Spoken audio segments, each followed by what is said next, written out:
Welcome back to Insights podcast by the UNSW Law Society. We're your hosts, Will and Annabella. Before we begin, I would like to acknowledge the Gadigal people, the traditional custodians of the land on which this podcast is recorded, and pay my respects to their elders past, present and emerging. We're proud to have Gilbert+Tobin as a sponsor of this episode. Gilbert+Tobin is one of Australia's leading corporate law firms, known for its bold thinking, market-leading expertise and commitment to excellence. With over 500 lawyers nationally, the firm advises on some of the country's most complex and high-stakes matters across transactions, disputes, and regulation, and is recognised for its leading work on transactional practices.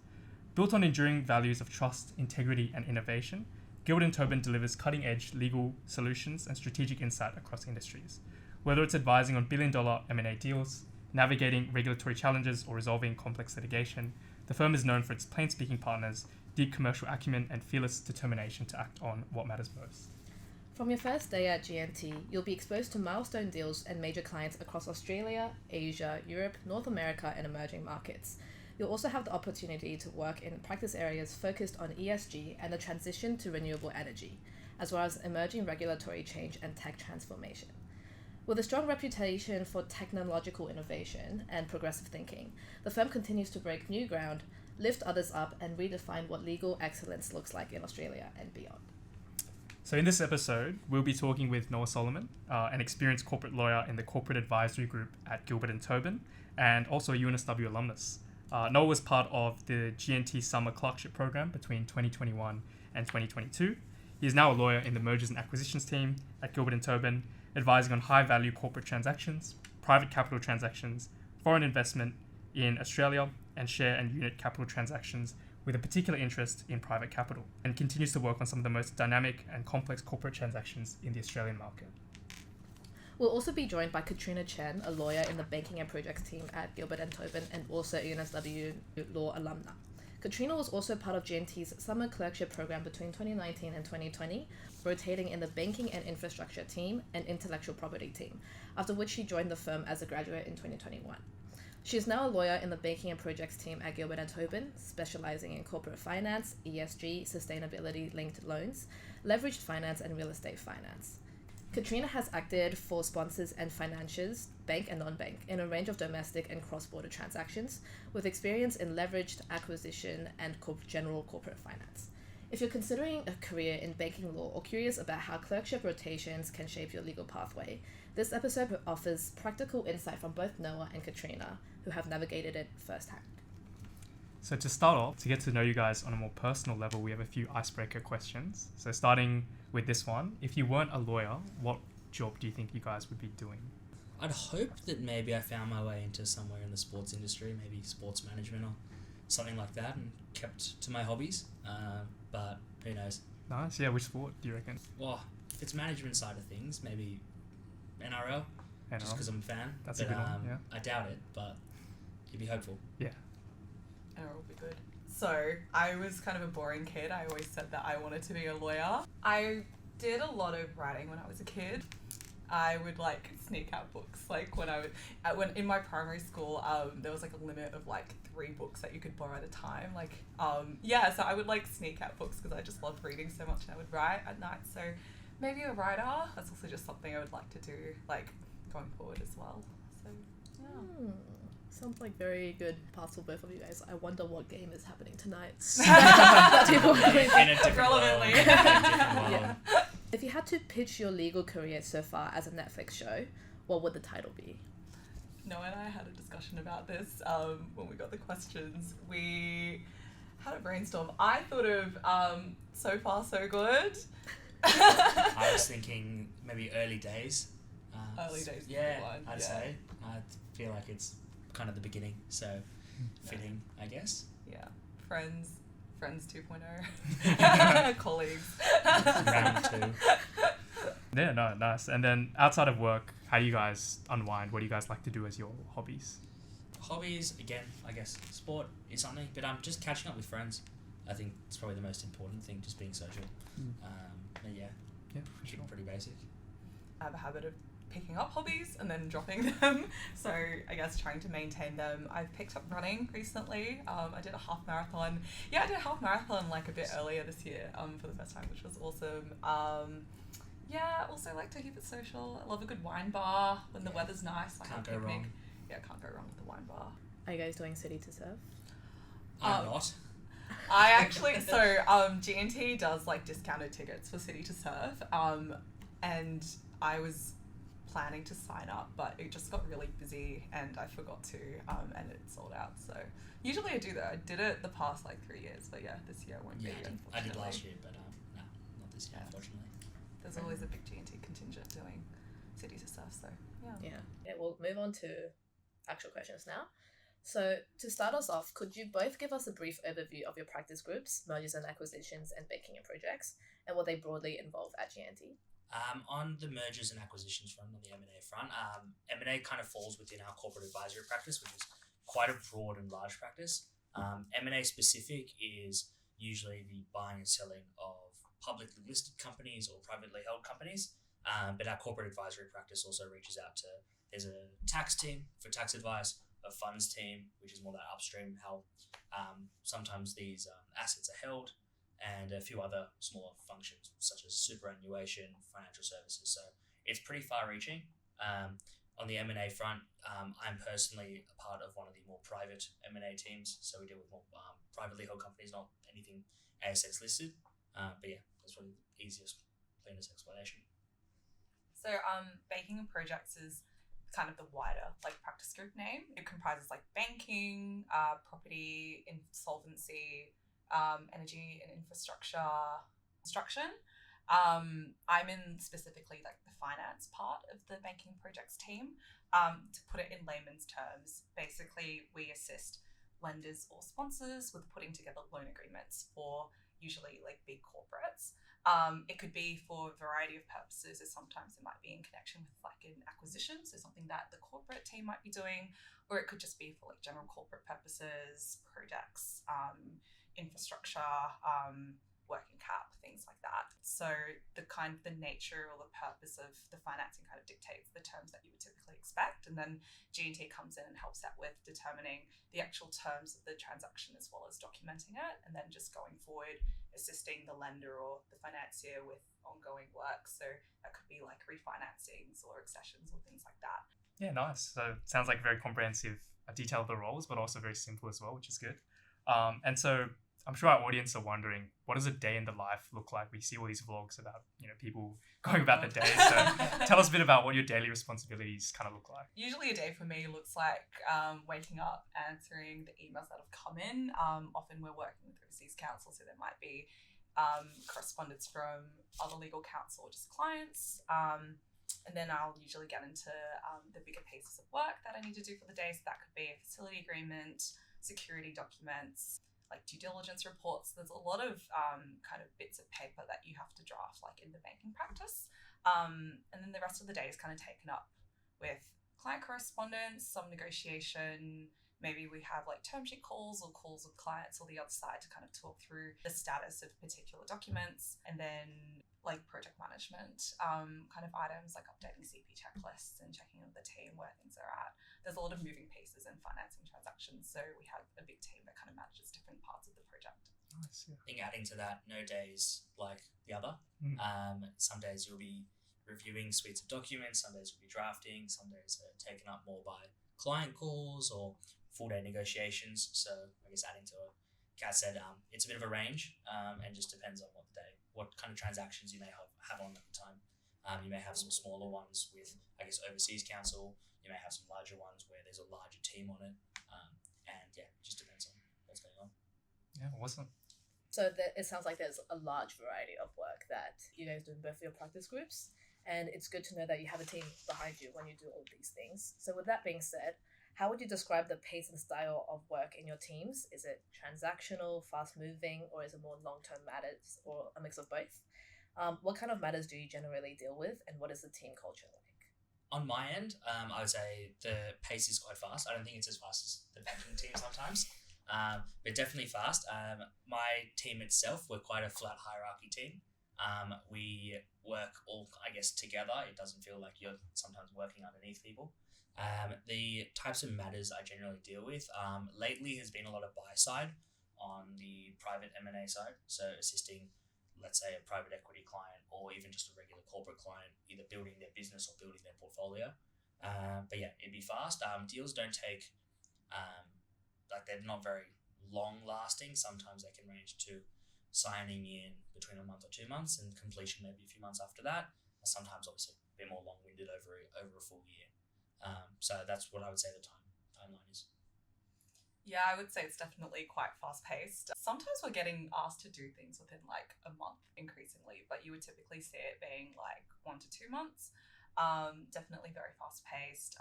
Something I like about banking is that anything that you do generally you can get done in a day or two. So yeah, it's a lot of discrete like little pieces of work that kind of come up together to build a transaction. Definitely very fast paced. The clients generally like a good turnaround. And when you get to kind of the nitty gritty of the negotiation, there's a lot of like back and forth between G&T and the other side. So we're often trying to get things done like efficiently while also being able to incorporate all the clients' feedback into things. So yeah, it's a balance of both. Yeah, awesome. It sounds like a very dynamic style of work as well, which is good. And so both of you guys have been at G&T since the clerkship days, so you've been here quite a while as well. I guess for a lot of people, they're wondering, did you always have your eyes set on M&A and banking and finance, or is it more of a practice area that you guys fell into after doing rotations? Good question. I always had my eyes on transactional work, not necessarily M&A. I think 5 years of uni doing purely litigation subjects, you kind of learn that maybe case law isn't for me in a weird way.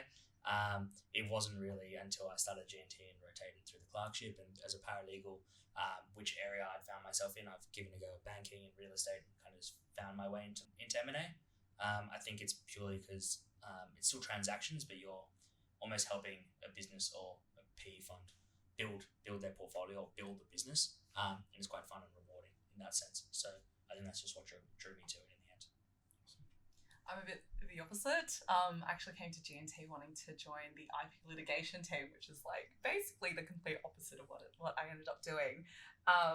It's funny, like you kind of go into corporate law thinking that you want to do a particular thing, and then you come in and you realize, like kind of the style of work or kind of the timelines that you're working with are maybe a bit different. And that's kind of what's good about working at a corporate firm and having the opportunity to do a bit of a clerkship or a grad program, because you get a bit of a taste of all the different kinds of work. And generally they kind of do encourage you to try either or both a transactional and a litigious practice. I fell into banking purely because we have a bit of a session before you do your clerk preferences where they try to sell the different practice groups, and I thought the banking presentation was pretty funny, so I put it as my fifth preference, and I ended up doing it and absolutely loved it. So that's actually the same reason I ended up paralegaling. Yeah, in banking. Yeah. Both an interview with a banking partner and also the presentation before that. So. Yeah, they're just a funny social lot. They're really good. Yeah. Sounds like it's very team dependent as well. Like you can almost fall into a team based on the people you work with as well, which is good. And so for each of your practice groups, what would you say are some of the skills or traits that I guess would make someone succeed or do well in that area? I think to me, the most important is just an eagerness to learn. I think probably similar with banking, but with M&A, it's something you don't tend to touch too much during your university years, and even PLT, you only really get a taste of it. So a lot of it is learnt by practice and by on the job. So it's one of those things that's quite important to be excited to learn about it. I think wanting to learn about something is probably your biggest trait. Yeah, I echo everything that Noah said. I think the skills that help you succeed in the early stage of your career is a bit different to what helps you kind of stand out when you get into a more senior role.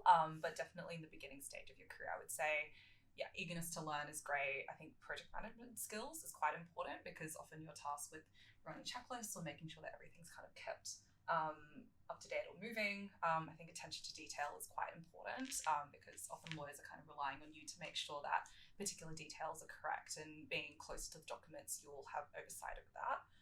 And then finally, I think commerciality, which sounds like a bit of a mystical word, but kind of can be distilled down to just general business sense and having the perspective or the context that we're working with clients, like commercial and like corporate clients that have a particular agenda to kind of achieve with the work that we're doing, not necessarily just getting bogged down on the kind of the black letter law or the details of the task that you're doing.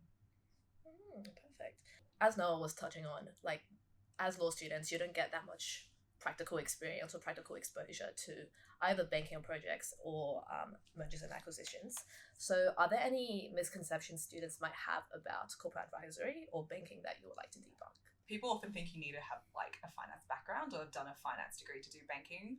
Definitely not. Like I do have a finance degree, but I think that kind of only gives you an initial leg up on understanding like particular terms like EBITDA, leverage or things like that. But you really pick it up quickly on the spot, and it's definitely not something that partners would be looking out for. Another one is that sometimes a misconception is that every deal is the same and you're just kind of copying the same document, changing the name of the companies, and away you go. Confidently can say that's not the case. When you're building someone's business, there's always weird commercial quirks and stuff that go beyond the legal sphere, and then you've got to kind of turn it into the legal sphere. So that's a big one as well. Some people think every deal is the same. Absolutely not. So Yeah, definitely. I think those are good misconceptions to debunk, and it goes back to what you guys were saying about being eager to learn and having good commercial sense as well. I know, Noah, you kind of touched on this earlier, being on the buyer side of things as well, but what kind of clients do you typically work with in terms of transactions? We know there's a lot of banks and big financial institutions which probably have a lot of their own quirks. So could you give us a bit of insight as to what kind of clients you guys deal with? I'd say at the moment, my current workflow is probably 65-70% private equity clients looking to, at this point in their fund cycle, buy new assets and buy businesses. And not only that, but once we've kind of done a deal for them buying a portfolio company, adding on smaller companies to that. The other side of it is just basic corporate clients looking to increase the size of their corporate group, adding vertically integrating, horizontally integrating, and seeing where they can go from there. So I'd say, yeah, it's about a 65-70-30 split at the moment between those. I would say it's definitely mix in banking. I would say probably like 50-50 sponsor side to lender side. In my team, generally, when we do lender side work, it's usually highly syndicated deals. I've dealt with like 200 syndicate lenders. And generally in those transactions are dealing with a set of MLabs who are like kind of the lead banks that structure the deal, and you help them with the structuring of that. On the sponsor side, a lot of private equity clients, and then also some direct like corporate clients as well. So yeah, a good mix. So what sort of career paths you reckon are there in commercial or corporate advisory? I think with corporate advisory specifically, it's almost endless. You're helping businesses grow themselves. So you almost lend yourself to understanding every single thing about a business when a deal's getting done. So falling into management of almost any business and understanding how businesses work is, you've got a bit of a leg up, I'd find. I've noted there's been a lot of lawyers that have gone into in-house roles, management director roles, very, very broad, I'd say. Yeah, I'd say the same for banking, honestly. Like, and I've seen banking lawyers take very similar paths to corporate lawyers in terms of exits out of corporate law. Definitely in-house is a great option. In-house in banks obviously would be a great fit, but also in private equity and like asset management companies as well. So yeah, definitely lots of options. Yeah, because it sounds like there's a lot of transferable skills, so it works quite nicely as well. So a bit more about your personal journeys as well. So what would you guys say is one professional highlight that you've had at GNT, and then what's one personal highlight outside of work? Professional highlight probably was towards the back end of last year, closing my first transaction. It wasn't a very large deal, but it was just my partner and I working on it, and he kind of gave me the keys to do what I can, and he was always there to supervise. But getting that closed, it was quite a difficult, complex, smaller one, and that's probably, I'd say, a professional highlight. Yeah, that's great. Something similar to Noah, for me would be being the point lawyer on the Air Trunk sustainability refinancing of their debt facilities back in 2023. I think it was like the largest transaction in the finance market, like for Australia that year, and I think it was the biggest financing of a data center operation like globally. It was just a real like career highlight. And G&T was doing both the documentation of it as well as just the structuring process, even though they were working on lender side. So yeah, we had a huge role in it, and it was just very rewarding to be on that. Did you say the Air Trunk deal was in 2023? Yes. And you finished rotations in? I finished rotations in 2022, so it was like 1 year into being Super. settled. That was definitely like a bit of a daunting thing, like having to jump into a deal that big, being a 1 year settled lawyer. But I think that kind of goes to show what G&T is like, just really backing you if you feel like you have the capability to do something. So yeah. Your time at GNT aided you in developing your career? I think the flat hierarchy structure and being able to confidently as a junior go, put your hand up and go, I want in here, and someone at a senior level will go, perfect, that's great, jump on board with me and like, let's go. I think that's just the confidence you build as a junior is just unmatched. I just add to that, like, I think that extends out of like specific like professional career stuff as well. Like we have a diversity council at G&T, and a few lawyers and I decided that we wanted to start a mentoring program that was kind of like in the style of a reverse mentoring program where we pair people of different diverse groups in different practice groups into mentor mentee pairs, and we got backing from that immediately from the partnership and launched it this year. So we're having the pilot program at the moment. It will finish in November, and it goes to show how supportive G&T is of like any initiatives that you kind of put your mind to. Yeah, which sounds awesome. Like, I'm sure that's what everyone looks for in a workplace, is that supportive culture, but at the same time letting you get involved in deals as well, which is really awesome to hear. Keeping in mind that we've got clerkship season coming up and both of you being previous clerks here as well, do you have any advice for students who are preparing, to go through the 7 rounds of interviews, the clerkship process? My biggest advice, and this is going to sound like a broken record, but just be yourself and put your whole personality on the plate, purely because you're not only is a firm, and this is speaking broadly, looking to find who they want as clerks, but you're also looking to where you fit. You're hiding any part of your personality, who you are, what you enjoy, what you don't enjoy. Even if you might not match the way you actually want to. So that's just the biggest one. And I think that's something you learn very much with hindsight. It's very hard to see in the moment when drafting those cover letters and going through the prompts. But yeah, that's just a big one for me. No, for sure. I would say, like, for UNSW, I think it falls in the middle of exam period because of trimesters. I would underload. Like, a lot of my mates and I, we did less subjects that semester just so we would have a bit more time to do the cover letter process and the interviews. You kind of underestimate how much time it'll actually take. Like, you think, oh, like, 1 cover letter per firm and I'm going to do so many firms, like, it won't take too long. But it's actually quite a process. So, and I would try to start early if you can. Just take your time and think about, like, I guess, like, personally what you're looking for, I think is the most important thing to express for interviews. And with a follow-up question, there's so many firms, clerkship seasons and applications open right now. What is it that made G&T stand out to you guys? For me, it actually came from one of the UNSW cocktail evening where I went to go. I wasn't actually going to do clerk apps immediately. I wasn't really sure where I wanted to fit, and I kind of just spoke to almost the juniors at the time. It didn't really matter who was standing there, but at each desk, and I just felt like I connected with a few firms in particular. They're just people that I think I get along with to work with, and I think that's what set it off for me. Yeah.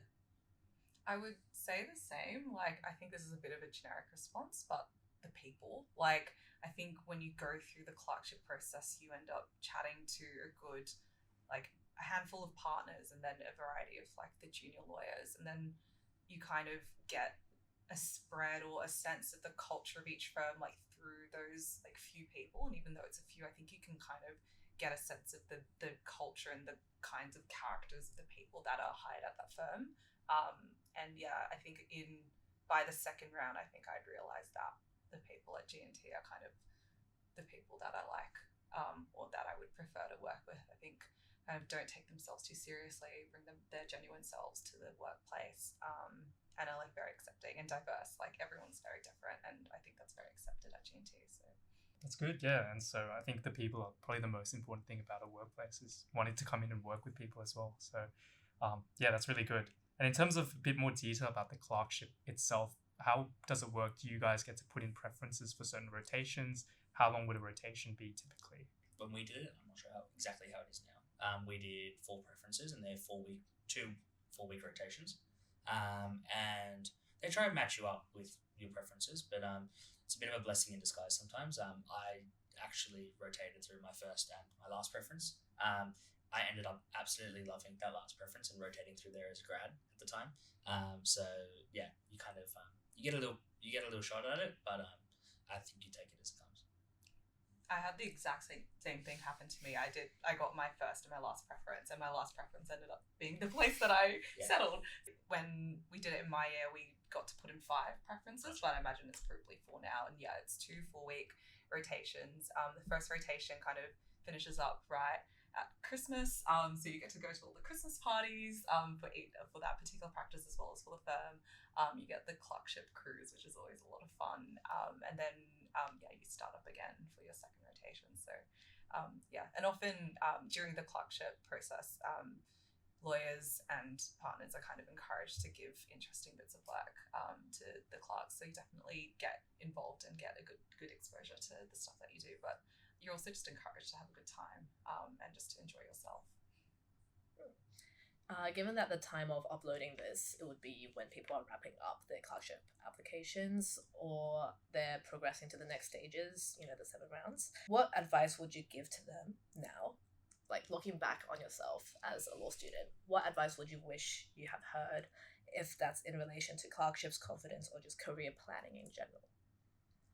Firstly, well done on getting through the process. If that's going to be the timing, it's difficult.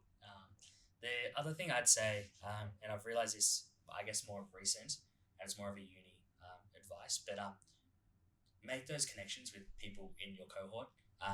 For example, I currently sit 2 desks away from one of my best mates at uni. By chance, one of my other good friends at uni is on the floor below. You kind of all end up in somewhere around this career, and the people you do studying with, having a bit of muck around, having fun with at uni, are the people you're going to be dealing with coming out of uni and for the years to come. So enjoy it while it is, and keep those connections rolling, I'd say. Yeah, I would echo kind of Noah's sentiment in that it's such a difficult process. So like, congratulations on getting through. It is a lot of stages. I think like G&T in particular has got like 4 or 5 stages. So it is a lot of work, and I think people don't realize like how much time and kind of energy you have to put into it until you've actually gone through it. So well done. One piece of advice I would say that kind of applies to everything, and it's something that the people partner in banking kind of said to me, Gail Christopher. She said, do one thing at a time. And I think it sounds a bit, deceptively simple, but actually I've applied it just in life in general and at work. And I think it is so important. Like, I think there's so many kind of things that are happening at once, and you want to apply energy to all of them, but really, if you do one thing at a time and do it well, that's the best way to do it. Those are some great tips as well, like networking. You never know who you work with, and also just taking things one step at a time and looking at the big picture is just a really good way to manage life in general as well. So thank you so much, guys, for meeting with us today. Those were some really useful tips we really enjoyed, and I'm sure our audience will enjoy getting to know about your practice areas and a bit about what you guys do at G&T and also just for work as well. Again, those insights were really good, especially given your background as UNSW alumni as well. So I'm sure it would be very useful for our audience. For sure. Thank you so much for having us. Thank you. Well, thank you guys so much, and thank you for listening to Insights by UNSW Law Society. If you enjoyed this episode, please make sure to subscribe to our podcast so you don't miss out on any further episodes. And that is 2025 Podcasting Team signing off.